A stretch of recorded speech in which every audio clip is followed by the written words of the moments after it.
Salmo de número 6. Essa é a palavra do Senhor. Senhor, não me repreendas na tua ira, nem me castigues no teu furor. Senhor, tem compaixão de mim, porque sou fraco. Cura-me, Senhor, porque meus ossos estão abalados. Meu ser está muito perturbado. Mas tu, Senhor, até quando? Volta-te, Senhor, e livra-me.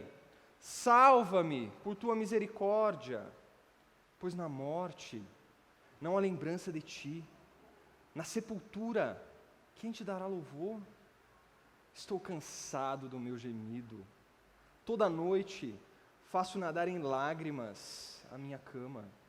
Inundo com elas o meu leito. Meus olhos estão consumidos pela mágoa, enfraquecidos por causa de todos os meus inimigos.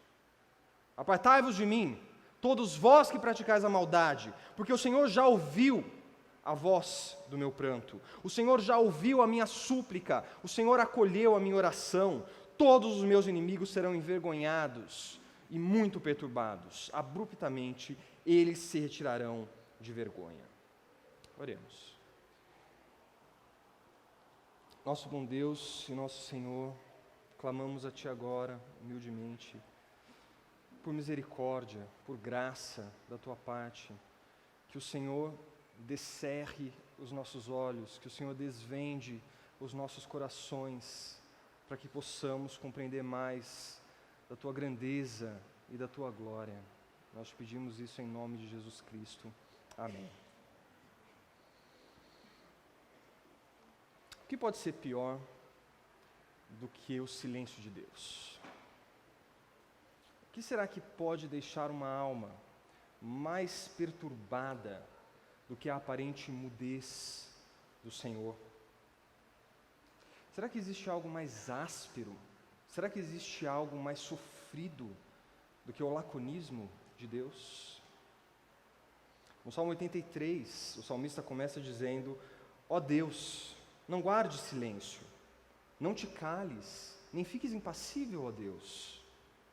E no Salmo 22, um salmo tão importante para nós, Davi exclama: meu Deus, eu clamo de dia, mas tu não me ouves.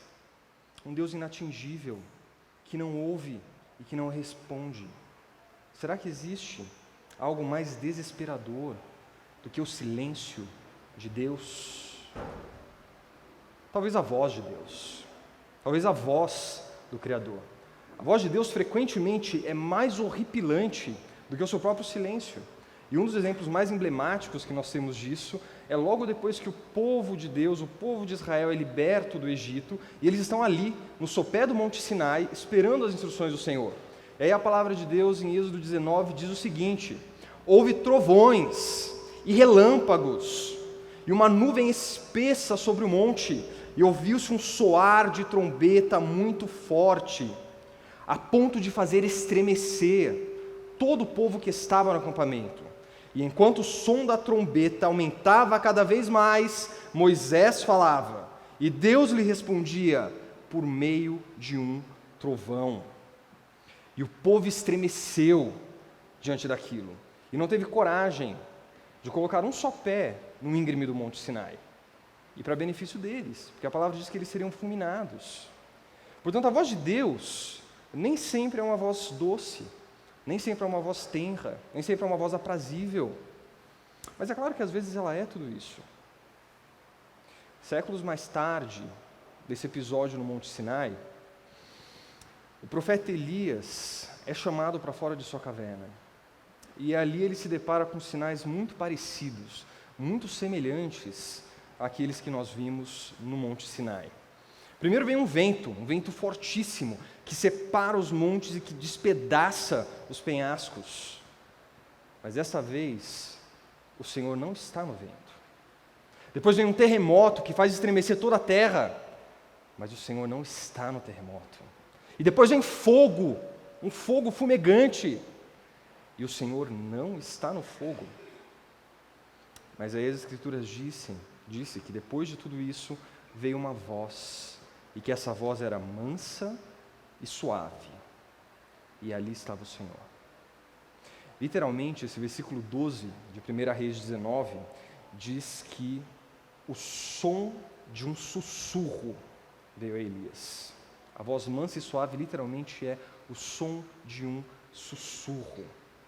Há momentos em que Deus nos presenteia com um sussurro de conforto, com uma voz mansa e gentil, de cuidado, de amparo, de asilo. Mas há também momentos em que a voz de Deus é retumbante.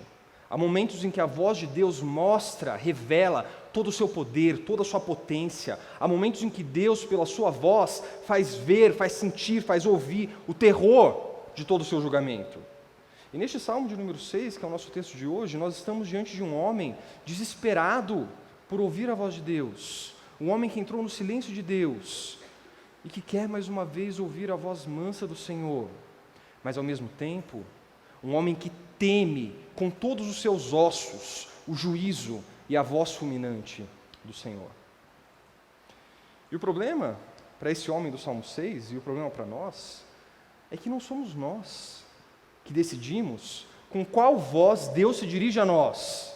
Não somos nós que definimos se Deus se dirige a nós com uma voz mansa, de amparo, com uma voz gentil, ou se Ele se dirige para nós com a sua voz de ira. Não somos nós que definimos isso. Ou será que somos? Porque é exatamente isso que Davi vai fazer no versículo 1. Ele começa no versículo 1 gritando com Deus. Davi grita, Davi interpela, Davi evoca Deus num grito carregado de dor, carregado de sofrimento, e ele diz: Senhor, não me repreendas na tua ira, não me castigues no teu furor. A mesma ideia é repetida aqui 2 vezes: não me repreendas, não me castigue na tua ira, no teu furor. Então Davi derrama diante de Deus, nesse primeiro versículo, um lamento claro, um grito de basta, basta Deus, chega, já é o bastante, eu já sofri o que é justo, agora chega, mostra agora a tua compaixão, chega do castigo, porque eu sou fraco. Mas repare que Davi, ele não é contra a repreensão. E repreensão aqui é literalmente disciplina, é sinônimo de disciplina. Davi não é contra a disciplina do Senhor. Porque o homem sábio não foge da disciplina do Senhor. O homem sábio aceita a disciplina do Senhor. O homem sábio abraça a disciplina do Senhor. E ele se aperfeiçoa por meio da disciplina do Senhor, a disciplina que vem do alto. O que Davi está fugindo aqui é da disciplina ou da correção que se manifesta na ira de Deus, que se faz ver no furor do Senhor. Então, o drama de Davi aqui, dessa vez, neste salmo, é que aparentemente, pelo menos na sua percepção, a intensidade da correção de Deus é tamanha, a extensão dessa disciplina é de uma tal ordem, e o prolongamento dessa correção é de uma tal natureza, que não parece para o salmista mais uma disciplina, parece que é ira. Esse é o drama do salmista neste salmo. Parece que é a ira que cai sobre os seus ombros, parece que é a ira que esmaga as suas vértebras. Então Davi atribui sim o sofrimento que ele está passando à mão corretiva de Deus, mas na sua percepção parece que o Senhor cruzou o limite da disciplina, parece que agora virou ira, parece que se trata de uma ira desmesurada de Deus. Aos olhos do salmista, parece que Deus errou na mão. Parece que Deus carregou demais o peso da vara que corrige. É como se ele olhasse para Deus e dissesse: isso não é justo, Senhor. Isso é mais do que eu mereço. O Senhor errou. Mas desde quando aquele que está sendo disciplinado tem o privilégio de escolher o grau da sua disciplina? Desde quando aquele que é disciplinado pode se voltar para o seu disciplinador e dizer quais são os seus limites? Aquele que é disciplinado pode sim gritar, aquele que é disciplinado pode demonstrar sua ira, ele pode dizer que a disciplina não é justa, que a linha da disciplina ficou para trás. Existem recursos para isso, como por exemplo, uma oração de lamento. Você pode se derramar a Deus numa oração de lamento, dizendo que Deus ultrapassou a linha, mas isso não muda o fato de que aquele que disciplina governa a disciplina. Não é o filho que impõe ao seu pai qual é o castigo que lhe cabe. Da mesma forma, não é o membro da igreja que diz para a igreja qual é a solução da sua disciplina.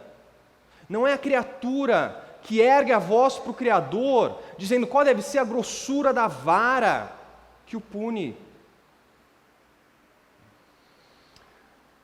Mas esses versículos aqui nos mostram, logo no começo, qual é a situação da alma de Davi. O que é que vai na alma de Davi? Esse versículo reflete a insatisfação e a indignação de Davi, logo no começo. Então, logo no começo desse salmo, Davi se depara com sentimentos sujos que lhe consomem a alma. Mas o sofrimento de Davi é real. Davi está sofrendo. E o medo de Davi também é real. Houve um profeta, séculos mais tarde, dessas palavras de Davi, que traduziu essa mesma angústia de Davi em outras palavras. Esse profeta também estava lamentando. Aliás, lamentar o que esse profeta fazia de melhor. Não por acaso ele escreveu um livro chamado Lamentações. Claro que eu estou falando de Jeremias. Jeremias, talvez vocês saibam, ganhou um apelido de o profeta chorão. Não por acaso os nossos dicionários também trazem a palavra jeremiada, uma expressão de queixume, de lamento, de lamúria. E lá em Jeremias 10, versículo 24, nós lemos o seguinte, isso é a palavra de Jeremias: corrige-me, ó Senhor, mas com justiça, não na tua ira, para que não me reduzas a nada. Corrige-me, Senhor, aceito a disciplina que vem do alto, mas não na tua ira, do contrário eu serei reduzido a nada. É exatamente este o drama de Davi no Salmo de número 6. O temor de Davi é exatamente a ira do Senhor, a ira que reduz os homens a nada, a ira que reduz nações a nada, a ira que reduz impérios a nada. O temor de Davi, o temor de Jeremias, é que em vez de disciplina, seja a ira do Senhor que seja pairando sobre suas cabeças e que despenque sobre as suas cabeças. E sabe como é que Jeremias entende a ira do Senhor? No mesmo capítulo, no versículo 10, Jeremias diz: mas o Senhor é o verdadeiro Deus, Ele é o Deus vivo e Rei eterno. A terra estremece diante do seu furor, e as nações não podem suportar a sua ira. Sabe o que Isaías diz sobre a ira de Deus? Pois o Senhor virá com fogo, e os seus carros serão como a tempestade, para retribuir a sua ira com furor, e a sua repreensão como chamas de fogo. Porque o Senhor executará juízo sobre todos os homens com fogo e com espada, e os mortos pela mão do Senhor serão muitos. Isaías 13:9. E já vem o dia do Senhor, dia horrível, com furor e ira ardente, para destruir a terra e dela exterminar seus pecadores. Sofonias. O dia do Senhor é amargo, até o homem poderoso clamará. É dia de indignação, dia de tribulação e de angústia, dia de tumulto e de destruição, dia de trevas e de escuridão, dia de nuvens e de negridão, dia de trombeta e gritos de guerra contra as cidades fortificadas e contra as torres altas. Afligirei os homens, e eles andarão como cegos, porque pecaram contra o Senhor. Seu sangue se derramará como pó, e a sua carne como esterco. Isso é a ira do Senhor, e é dessa ira que Davi teme, que Davi foge. É dessa ira que Jeremias foge. É dessa ira que João Batista falou, quando ele viu as víboras, os saduceus e os fariseus. Quem vos ensinou a fugir da ira futura? Davi teme a ira de Deus. Mas se no primeiro versículo ele demonstra essa ira, no segundo versículo ele clama por misericórdia. Senhor, tem compaixão de mim, porque sou fraco. Cura-me, Senhor, porque meus ossos estão abalados. E aqui é preciso parar, irmãos, e refletir um pouco sobre a natureza do sofrimento do salmista neste salmo. As interpretações mais remotas deste salmo dão conta, justamente baseados neste versículo 2, de que o sofrimento do salmista é, na verdade, fruto, resultado de uma doença, de uma enfermidade real, que enfraquece o seu corpo, que castiga seus ossos, que exaure a sua carne. E por isso, nos livros litúrgicos do templo, esse salmo era geralmente cantado como o salmo de um homem que passa por um tormento adoentado, um homem acamado, que clama a Deus pelo seu tormento. Alguns séculos mais tarde, a igreja cristã toma este salmo, se apropria deste salmo na sua liturgia, e ele se torna um dos chamados 7 salmos penitenciais, um dos 7 salmos que clamam pelo perdão divino, que clamam pelo perdão a Deus. Então, este salmo era regularmente lido e cantado nas igrejas cristãs durante séculos, especialmente nesse período do calendário litúrgico que nós acabamos de passar, que é a Quaresma. Inclusive, ele geralmente era lido e cantado na quarta-feira de cinzas, inaugurando esse período penitencial do calendário litúrgico. Então, nós temos que fazer algumas perguntas aqui. Será que nós estamos diante de um homem, no Salmo 6, que está vivendo em pecado e colhendo os frutos desse pecado? Será que esse grito que nós vemos aqui dos versículos de 1 a 3 é o grito de um pecador que está sendo duramente punido por Deus? Eu argumentaria que não.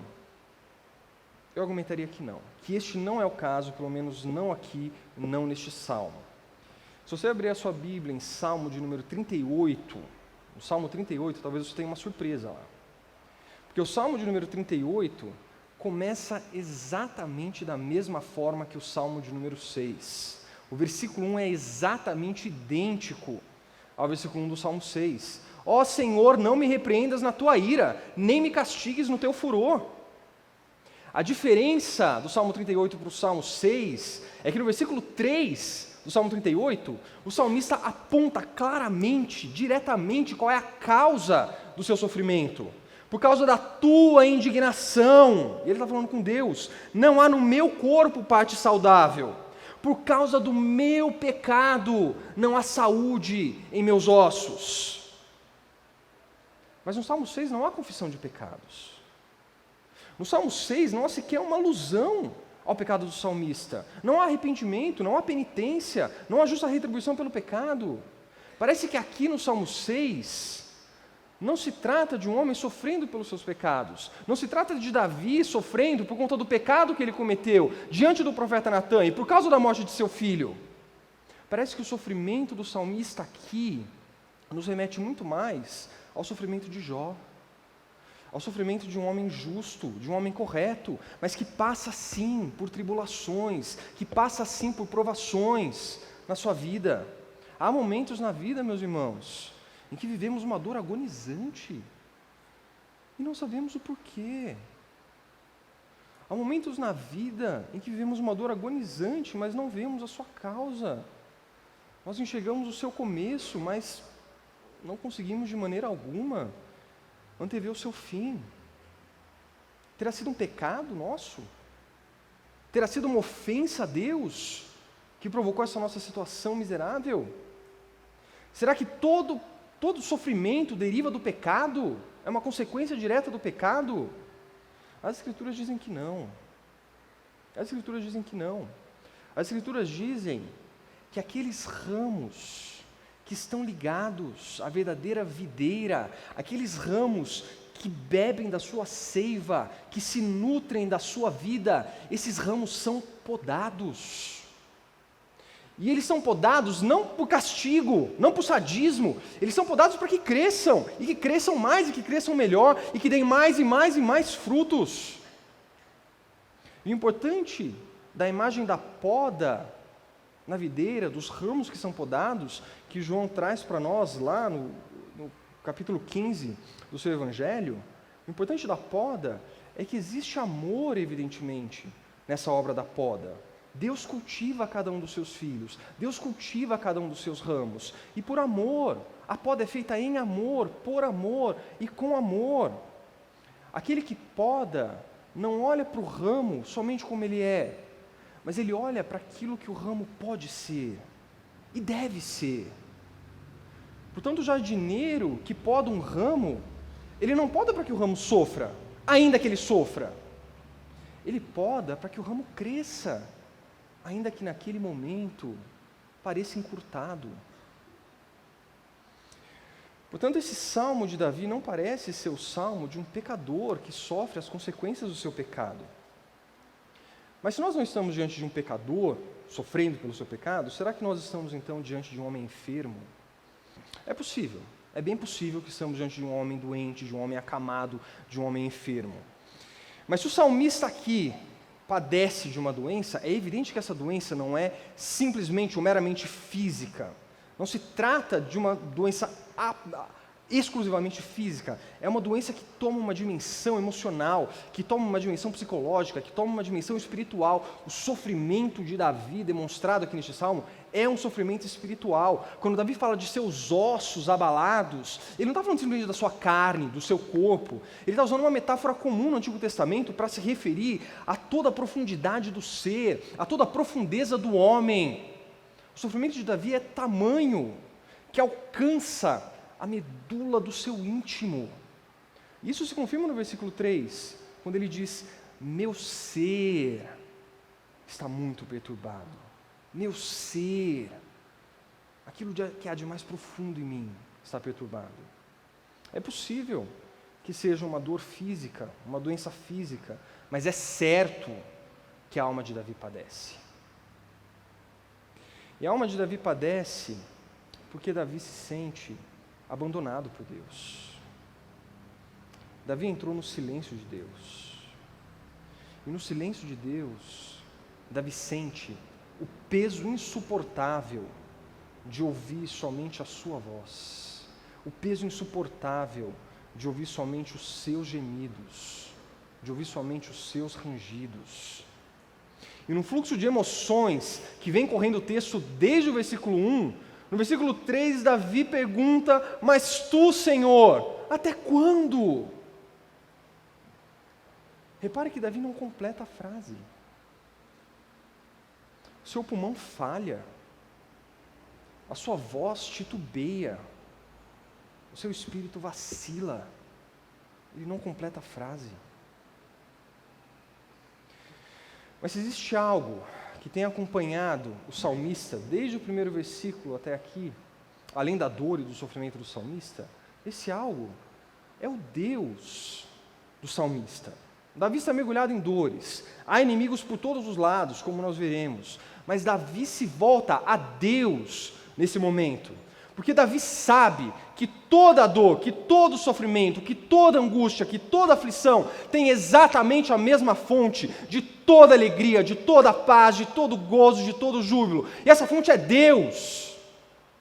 Portanto, quando nós olhamos para Davi, se voltando para Deus, Davi está reconhecendo que somente Deus é a fonte de tudo que existe no mundo. Deus é a fonte da dor, Deus é a fonte da alegria, Deus é o Deus que mata, é o Deus que dá vida, é o Deus que fere, e é o Deus que cura. Deuteronômio 32, 39 diz isso: veja agora que eu sou, e não há outro Deus além de mim. Eu faço morrer e faço viver, eu firo e curo, e não há quem possa livrar-se da minha mão. Não há outro Deus além de mim. Portanto, no mesmo instante em que Davi reconhece que a sua dor vem de Deus, que é mão corretiva de Deus, ele também reconhece que existe um só Deus, de onde provém todas as bênçãos e todas as angústias.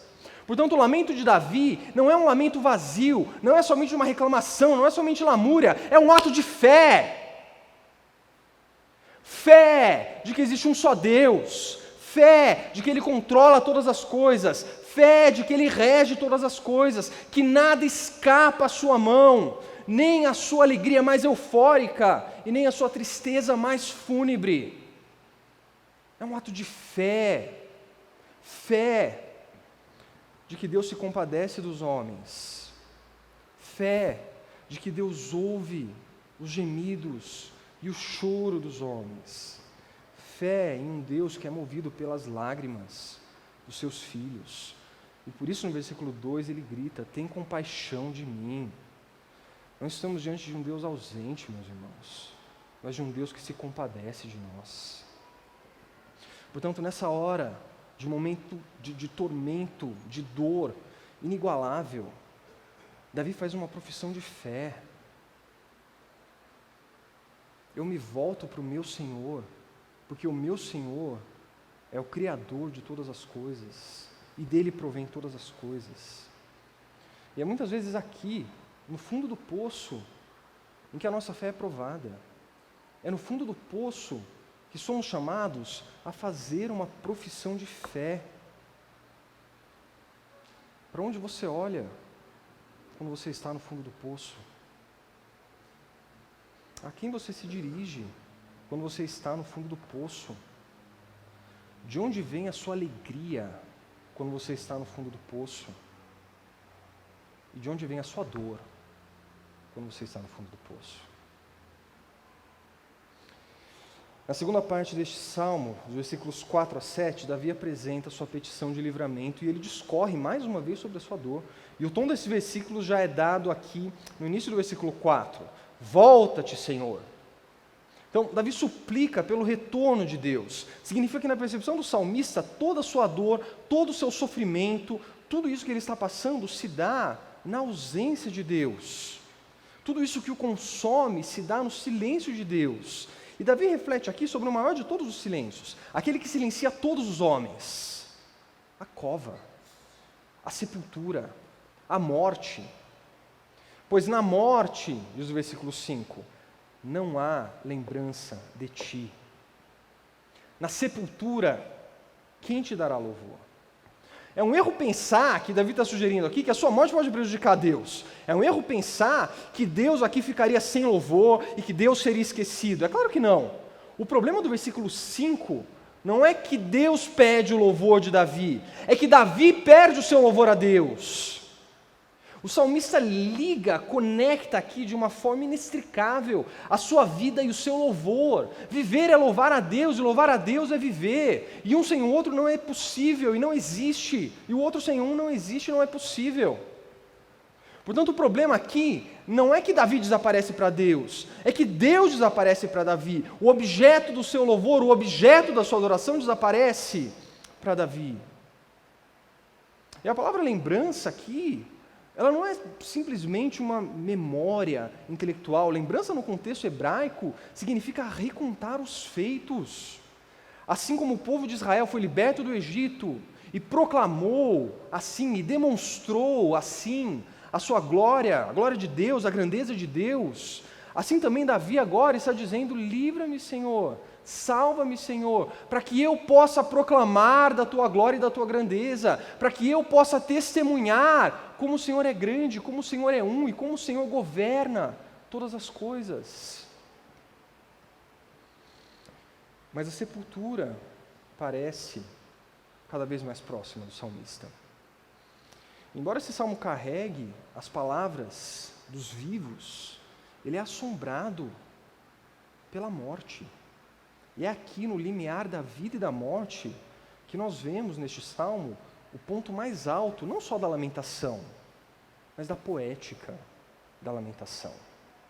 Os versículos 6 e 7 são versículos tão intensos, são versículos tão carregados, tão fortes, tão inspirados, que nenhuma descrição é melhor do que ler os próprios versículos.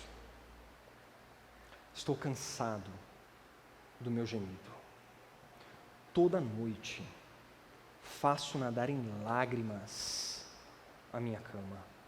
Inundo com elas o meu leito. Meus olhos estão consumidos pela mágoa, enfraquecidos por causa de todos os meus inimigos. Será que essas palavras cabem na boca de um homem que teme o Senhor e que ama o Senhor? Será que um cristão pode orar em desespero desse tamanho? Ou será que o cristão precisa engolir o choro antes de se dirigir a Deus? Enxugar os seus olhos antes de se retirar em oração? Recompor-se, respirar fundo e oferecer uma oração burocrática para o Senhor do Universo? Meus irmãos, se os salmos são, como disse Calvino, o espelho da alma, estes versículos nos obrigam a parar. Estes versículos nos obrigam a lamentar. Estes versículos nos forçam a viver o nosso luto, a sentir o nosso luto. Em primeiro lugar, porque se você chora diante dos homens, mas não chora diante de Deus, talvez você seja mais miserável do que imagina. Se na hora da dor você se preocupa com a sua imagem, então talvez a sua vida inteira seja uma farsa. E em segundo lugar, porque Deus não está só no lenço que enxuga o seu rosto. Deus está na lágrima que marca o seu rosto. E o nosso Deus, irmãos, é um Deus compassivo. Ele não é indiferente ao meu pranto. Ele não é indiferente ao seu pranto. O seu choro não é em vão, meu irmão.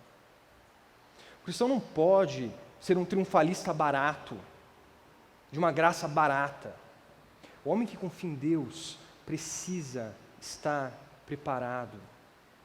Ele precisa estar preparado para as noites em que irá sim se afogar em lágrimas, em que irá sim soluçar os seus prantos, em que irá sim engasgar com as suas dores.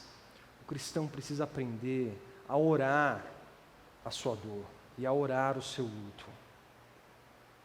É claro que nós acreditamos que o choro pode durar uma noite, mas que a alegria vem pela manhã. Mas em qual manhã? Quantas horas pode durar a sua noite? Quanto tempo tem durado a sua noite, meu irmão? Qual é a largura do silêncio de Deus na tua vida? O homem que confia no Senhor precisa estar preparado para o dia em que ele vai dizer: mas tu, Senhor, até quando? Até quando? Até quando? Você possivelmente já escutou que Davi é uma sombra e um tipo de Cristo. Davi é rei, Jesus Cristo é o verdadeiro rei. Davi é homem segundo o coração de Deus, Jesus é verdadeiro homem segundo o coração de Deus. Davi é a semente da mulher que ocupa o trono de Israel, Cristo é a verdadeira semente da mulher que ocupa o verdadeiro trono do verdadeiro Israel. Mas você já parou para pensar que até mesmo as lágrimas de Davi são uma sombra das lágrimas de Cristo? Evangelho de Mateus, capítulo 26, versículo 37.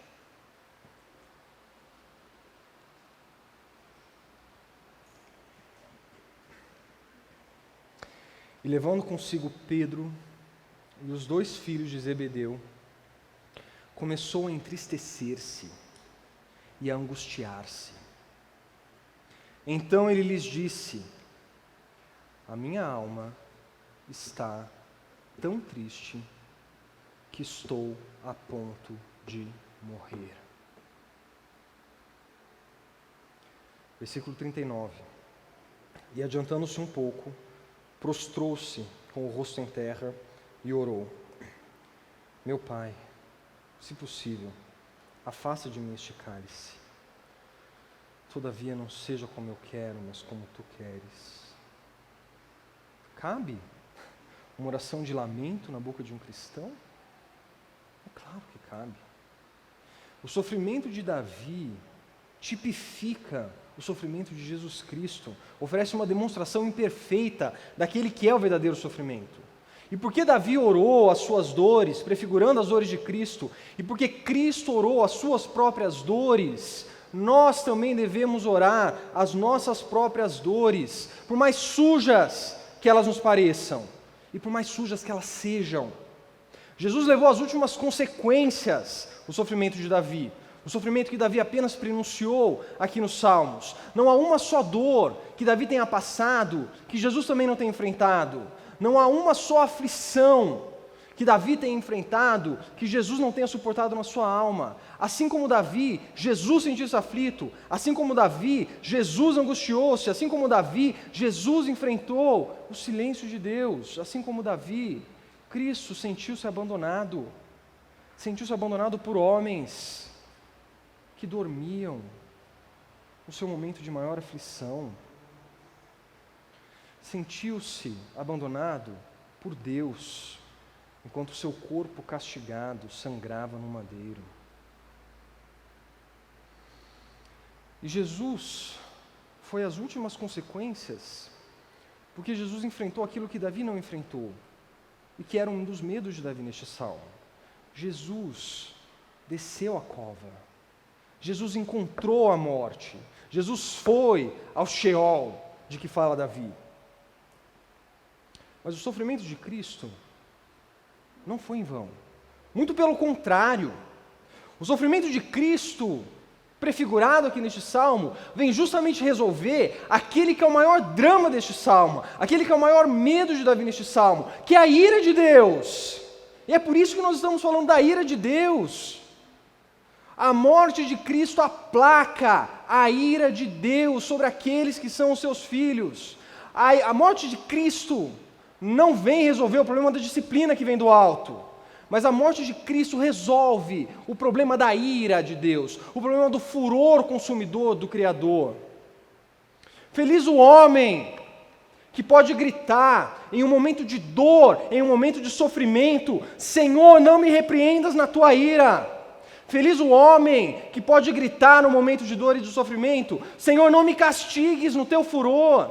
E somente aqueles que têm os seus pecados cravados numa cruz podem clamar pela misericórdia do Senhor. A todos os outros, a ira que reduz os homens a nada, a ira que reduz as nações a nada, a ira que transforma uma noite de agonia em uma eternidade de sofrimento. Portanto, arrependa-se. Se você nunca ouviu a mensagem do Evangelho, se você nunca ouviu o chamado do Evangelho, arrependa-se, e arrependa-se hoje. Professe que Jesus Cristo é o Senhor, professe que Jesus Cristo pagou pelos seus pecados, converta-se hoje dos seus caminhos, porque senão você jamais poderá clamar pela misericórdia de Deus, e o que lhe restará será somente a ira e o furor de um Deus que ama e que por isso mesmo julga. Este é o tom com que Davi prossegue no seu salmo, nos versículos de 8 a 10. Davi se dirige aqui aos seus inimigos na última parte. Davi sabe que o julgamento virá, e Davi dá um salto nesses versículos de 8 a 10, que são quase inexplicável, o salto que ele dá do seu momento mais lamentoso, do seu momento mais triste, do seu momento mais lúgubre, para esse rompante de confiança e esse rompante de juízo. Davi retoma aqui a ideia do juízo dos seus inimigos, que nós vimos na semana passada, no Salmo de número 5. Davi quer ver a ruína dos seus inimigos, Davi profere julgamento contra os seus inimigos. Davi está vendo aqueles inimigos que não são a causa do seu sofrimento, mas são aproveitadores, são como rêmoras que estão indo atrás da presa de um tubarão. São como homens despojadores, que se aproveitam desse momento de fraqueza de Davi, como se estivessem repartindo as vestes de Davi, com seu corpo ainda moribundo. Mas não se enganem, há muito mais em jogo aqui do que apenas as palavras iradas de Davi. É Jesus Cristo quem toma as palavras do versículo 8 da boca de Davi. No versículo 8, Davi diz: apartai-vos de mim, todos vós que praticais a maldade. Em Mateus 7, versículo 23, Jesus se dirige aos hipócritas do último dia, e ele diz: afastai-vos de mim, vós que praticais o mal. Portanto, Jesus está citando o Salmo, e ele está falando de juízo aqui, e Davi está falando de juízo aqui. Mas ao arrancar essas palavras da boca de Davi, Cristo está mostrando que Ele, Cristo, Ele é o verdadeiro juiz, é Ele que traz o verdadeiro julgamento. Ele está mostrando que a nossa ira, que o nosso juízo jamais encontrará paz na nossa justiça própria. Ele está mostrando que os nossos desejos irados de vingança são fúteis, são inúteis. Não somos nós que julgamos os nossos inimigos. Nós nem sabemos direito quem são os nossos inimigos. O nosso inimigo pode ser um que diz Senhor, Senhor. Pode ser um que faz profecias em nome de Cristo. É isso que fala Mateus 7:23. A vingança não é nossa. Deus não coloca a espada do juízo na mão de pecadores. Deus coloca o cetro que destrói os vasos de impiedade nas mãos do único, que é o juiz verdadeiro e plenamente justo. Portanto, é na cruz que tudo se resolve.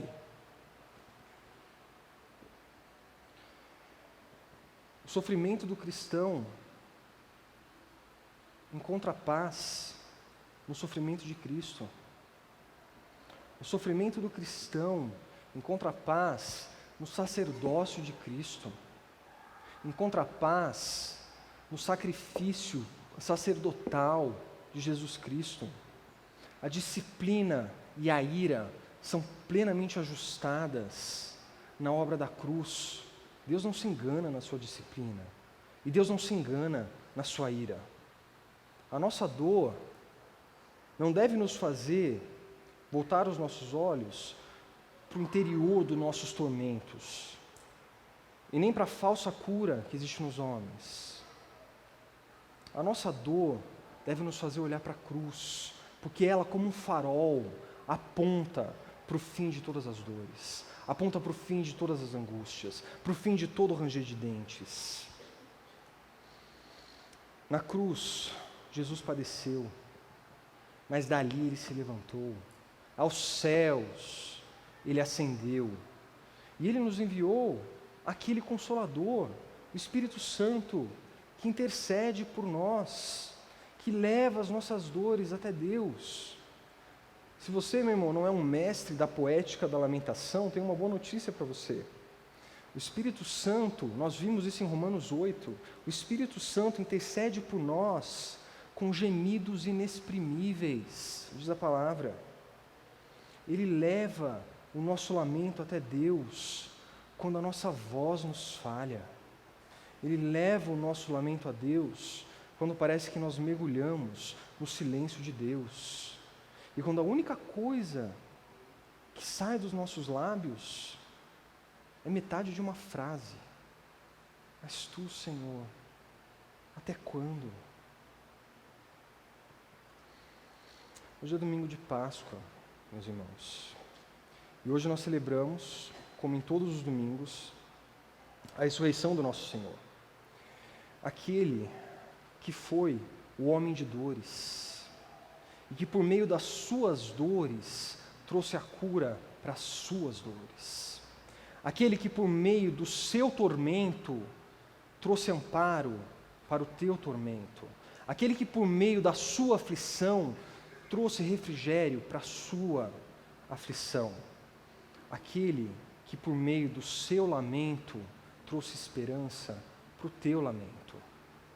Louvado seja esse Deus que sangrou em nosso lugar, esse Deus que aplacou a ira futura de nós e que ressuscitou para que pudéssemos um dia ressuscitar com Ele em vida eterna. Que o seu pranto e que a sua dor encontrem paz no Deus que ressurgiu dos mortos. Vamos orar?